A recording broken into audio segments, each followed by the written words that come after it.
menimbang bahwa oleh karena semua unsur dakwaan tunggal telah terpenuhi, maka para terdakwa harus dinyatakan terbukti secara sah dan meyakinkan bersalah melakukan tindak pidana dengan melawan hukum, memaksa orang lain supaya melakukan dengan memakai ancaman kekerasan terhadap orang itu sendiri secara bersama-sama. Menimbang bahwa terhadap materi pembelaan penasihat hukum para terdakwa yang pada pokoknya menyatakan bahwa proses penyidikan yang dilakukan sebagai awal mula naiknya perkara ini hingga ke persidangan dalam pembuktian ditemukan fakta-fakta bahwa dugaan tindak pidana yang ditujukan terhadap para terdakwa patut diduga dipaksakan oleh pihak penyidik dan mengabaikan prinsip manajemen penyidikan dalam menentukan status para terdakwa sebagai tersangka, yang seharusnya penetapan tersangka dalam proses penyidikan didukung dengan sekurang-kurangnya 2 alat bukti yang sah sebagaimana diatur dalam ketentuan pasal 184 ayat 1 KUHP. Video putusan Mahkamah Konstitusi nomor 21/PPU/12 Romawi garing 2012 tahun 2012. Akibat dari dipaksakannya perkara tersebut, para terdakwa harus menjalani proses hukum yang seharusnya tidak perlu dijalani oleh para terdakwa, sekaligus menjadi korban dalam proses penegakan hukum itu sendiri. Penyidik maupun penuntut umum telah mengabaikan prinsip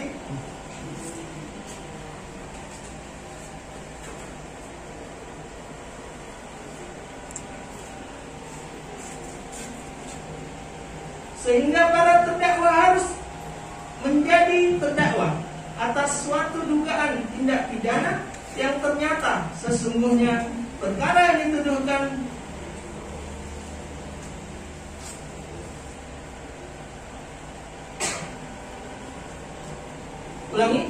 yang ternyata sesungguhnya perkara yang dituduhkan adalah tidak layak untuk diproses.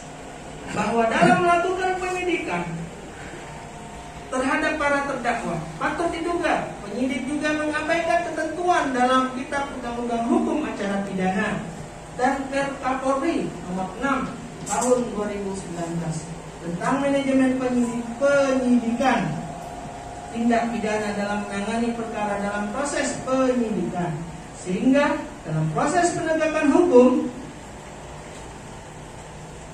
hingga perkara ini disidangkan di Pengadilan Negeri Setabat akhirnya terungkap dalam pembuktian bahwasanya para terdakwa patut diduga tidak bersalah melakukan tindak pidana yang didakwakan jaksa penuntut umum. Bahwa berdasarkan keterangan saksi perbalisan yang dihadirkan di persidangan juga menerangkan tidak pernah dilakukan pemanggilan terhadap para terdakwa sebelum para terdakwa ditetapkan sebagai tersangka oleh Polres Langkat, di mana penangkapan, penahanan, dan penetapan tersangka terhadap para terdakwa dikatakan sudah sesuai dengan SOP, namun tidak dapat ditunjukkan.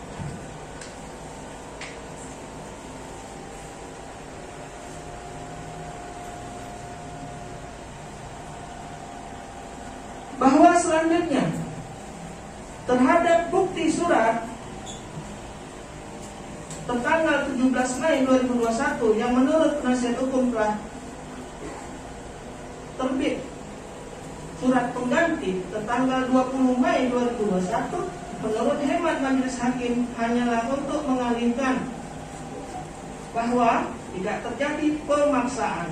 Namun setelah majelis hakim mencermati isi uraian surat tertanggal 20 Mei 2021 tersebut, tidak ada menyatakan mencabut isi surat tertanggal 17 Mei 2021 tersebut, sebagaimana dalam pembelaan penasihat hukum para terdakwa. Justru yang menjadikan keberatan dari ibu-ibu yang mendatangi kantor kepala desa untuk menyampaikan aspirasinya bahwa keberatan bila diadakan kewajiban menjual sawit kepada Luhur Sentosa Ginting, anak terdakwa 1. Menimbang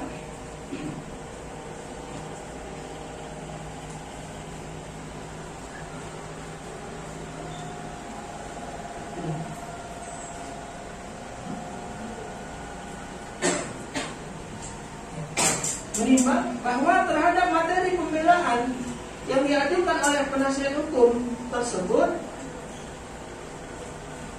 majelis hakim berpendapat secara normatif dalam pokok perkara yang harus diuji adalah apakah penuntut umum dapat membuktikan surat dakwaannya yang apabila berpedoman kepada pasal 191 ayat 1 Kitab Undang-Undang Hukum Acara Pidana sebagai berikut.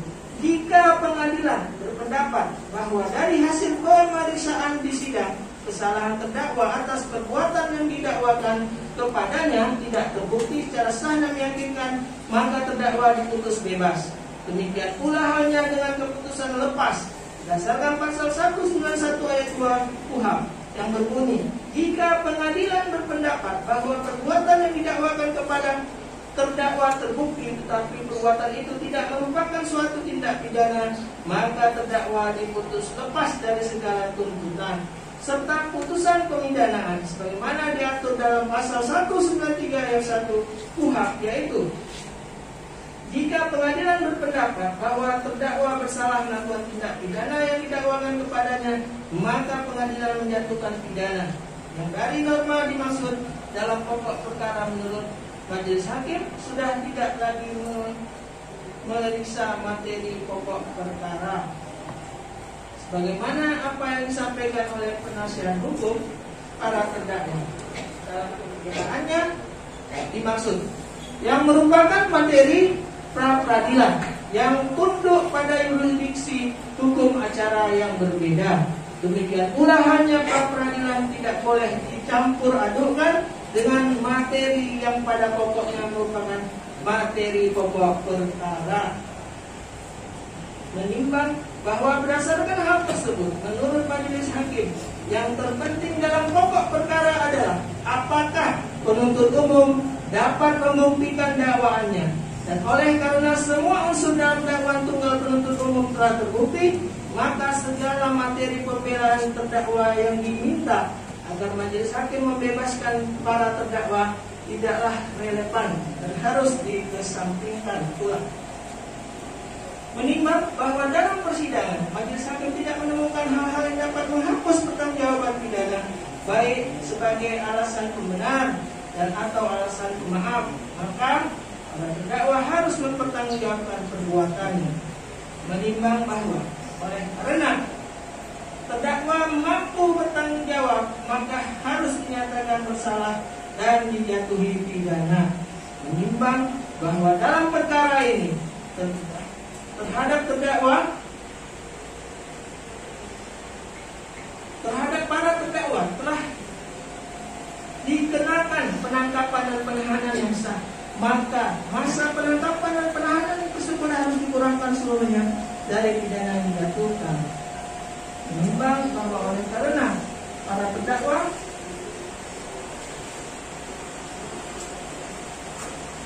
ditahan, terdakwa 1 dan terdakwa 2 ditahan dalam rumah tahanan, dalam tahanan rumah, dan terdakwa 3 ditahan dalam rumah tahanan negara, dan penahanan terhadap terdakwa 3 dilandasi alasan yang cukup, maka perlu ditetapkan agar terdakwa 3 tetap berada dalam tahanan. Menimbang bahwa tentang barang bukti yang diajukan di persidangan, 1 buah flash disk berisi rekaman suara. Oleh karena barang bukti dimaksud tidak pula dipergunakan lagi untuk pembuktian perkara agung, maka majelis hakim pendapat dengan penuntut umum barang bukti dimaksud haruslah dimusnahkan. Menimbang bahwa untuk menjatuhkan pidana terhadap terdakwa, maka perlu dipertimbangkan terlebih dahulu keadaan yang memberatkan dan yang meringankan terdakwa. Keadaan yang memberatkan, perbuatan para terdakwa meresahkan masyarakat. Keadaan yang meringankan, Terdakwa 1 telah berusia lanjut dan mengalami sakit. Terdakwa 2 adalah merupakan istri dan ibu dari anak-anaknya yang masih kecil dan membutuhkan kasih sayang dari terdakwa sebagai ibunya.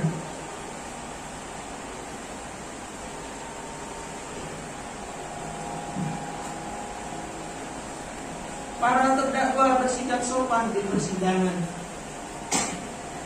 menimbang bahwa dengan memperhatikan hal-hal tersebut serta mengingat tujuan dari pemidanaan bukanlah untuk memberikan nestapa bagi pelaku tindak pidana, melainkan bersifat preventif, edukatif, dan korektif.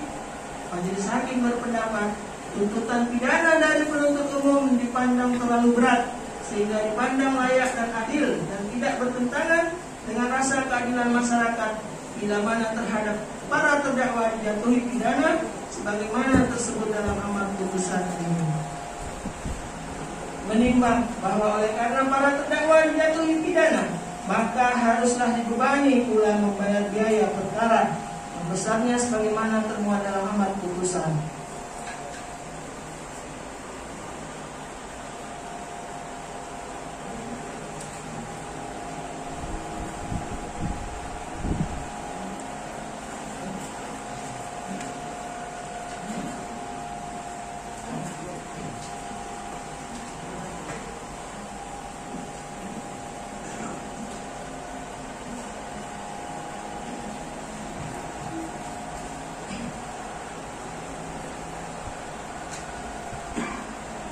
Memperhatikan pasal 335 ayat 1 ke 1 Kitab Undang-Undang Hukum Pidana, junto pasal 55 ayat 1 ke 1 Kitab Undang-Undang Hukum Pidana, dan Peraturan Mahkamah Agung Republik Indonesia Nomor 4 Tahun 2020 tentang administrasi dan persidangan perkara pidana di pengadilan secara elektronik, Undang-Undang Nomor 8 Tahun 81 tentang hukum acara pidana, serta peraturan perundangan lain yang bersangkutan.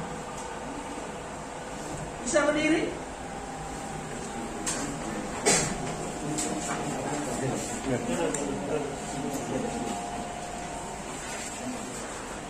Pak Dianto, silakan berdiri.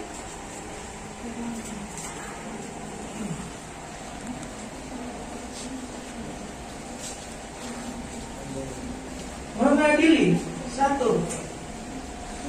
Menyatakan terdakwa Sri Utur Ginting alias Okor Ginting, terdakwa 2 Pasita Puru Ginting, dan terdakwa 3 Patianto Ginting alias Anto tersebut di atas terbukti secara sah dan meyakinkan bersalah melakukan tindak pidana dengan melawan hukum, memaksa orang lain supaya melakukan sesuatu dengan memakai ancaman kekerasan terhadap orang itu, sebagaimana dakwaan tunggal, secara bersama-sama. 2. Menjatuhkan pidana kepada para terdakwa, oleh karena itu dengan pidana penjara kepada terdakwa 1 Sri Ukur Ginting alias Okor selama 1 bulan 15 hari, terdakwa 2 3 bulan, terdakwa 3 4 bulan. 3. Menetapkan masa penangkapan dan penahanan telah dijalani oleh para terdakwa dikurangkan seluruhnya dari pidana dijatuhkan.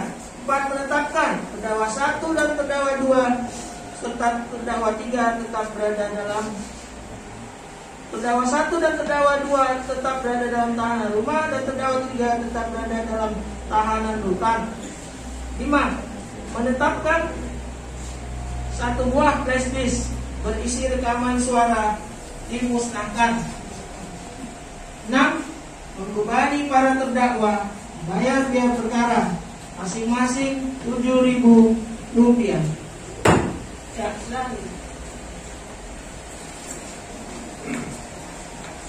Ya, Demikian diputuskan dalam sidang permusyawaratan Majelis Hakim Pengadilan Negeri Setabat pada hari Selasa 14 September 2021 oleh kami, Saat Lubis Sarjana Hukum Magister Hukum sebagai Hakim Ketua, Sapri Tarikan Sarjana Hukum Magister Humaniora, Diki Irfan di Sarjana Hukum Magister Hukum, masing-masing sebagai Hakim Anggota, diucapkan dalam sidang terbuka untuk umum pada hari Jumat 17 September 2021 oleh Hakim Ketua dengan didampingi para Hakim anggota tersebut, dibantu oleh Aslam Irfan Daulay Sarjana Hukum Panitra pada Pengadilan Negeri Setabat, serta dihadiri oleh Rio Bataro Silalahi Sarjana Hukum Penuntut Umum dan para terdakwa dengan didampingi penasehat hukumnya melalui sarana telekonferensi. Jadi itu putusan dari Majelis Hakim terhadap putusan ini. Terdakwa dan penasihat penuntut umum masih mempunyai hak untuk berpikir-pikir selama 7 hari, menerima putusan atau mengajukan banding sebagaimana ditentukan oleh undang-undang. Dengan demikian, pemeriksaan perkara nomor 405 IP 2021 Pengadilan Negeri Setabat selesai dan sidang ditutup.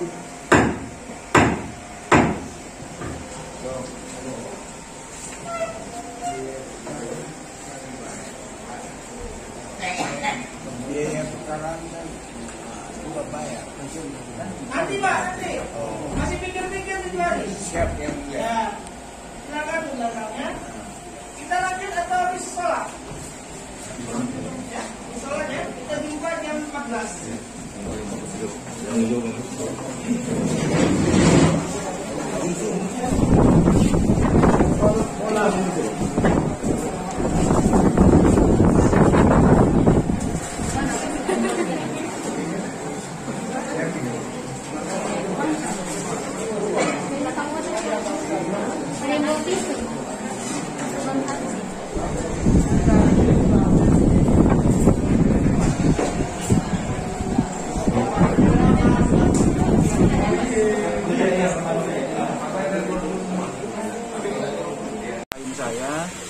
Apakah kami akan menerima putusan atau apakah kami akan banding? Jadi tunggu 7 hari lagi setelah kami berurusan dengan para klien kami. Pak, kalau melihat putusan hakim tadi sendiri dari kuasa hukum ada rasa udah cukup atau gimana Pak? Kita semua menyaksikan persidangan itu dari awal sampai sekarang, sampai putusan ya. Artinya tanpa harus saya jelaskan pun kita semuanya, rekan-rekan wartawan yang meliput persidangan ini dari awal sampai akhir tahu apa yang terjadi dalam persidangan. Kita tahu bagaimana keterangan para saksi. Kita tahu bukti-bukti apa yang ada dalam persidangan. Ya, jadi tentunya kami tadi berharap bahwa putusannya itu sependapat dengan apa yang menjadi isi pembelaan kami. Ya. Tapi tadi kita melihat bahwa Majelis Hakim hanya melihat persesuaian tentang adanya kejadian pada tanggal 22, tapi tidak dengan tuntas membahas mengenai masalah pertimbangan hukumnya. Dan tapi apapun juga, kami sebagai kuasa hukum tetap menghormati ya, keputusan yang sudah diambil oleh Majelis Hakim yang memeriksa perkara ini, yang memutus perkara ini, yang kami yakin bahwa segala pertimbangan Majelis Hakim sudah mempertimbangkan seadil-adilnya yang terbaik bagi klien kami. Jadi itu yang dapat kami sampaikan. Tapi kalau mengenai masalah apakah sudah puas, kita semua lihat kan persidangan ini seperti apa. Ya. Tanpa harus saya membela diri lagi ya atau berkomentar lagi. Rekan-rekan media dari awal sampai hari ini setia menyaksikan persidangan tersebut dan tahu apa yang terjadi dalam persidangan tersebut. Jadi itu yang bisa kami sampaikan pada kesempatan siang hari ini. Ya. Terima kasih Bang. Terima kasih. Tinggal menerima apa lah? Dia menerima mana?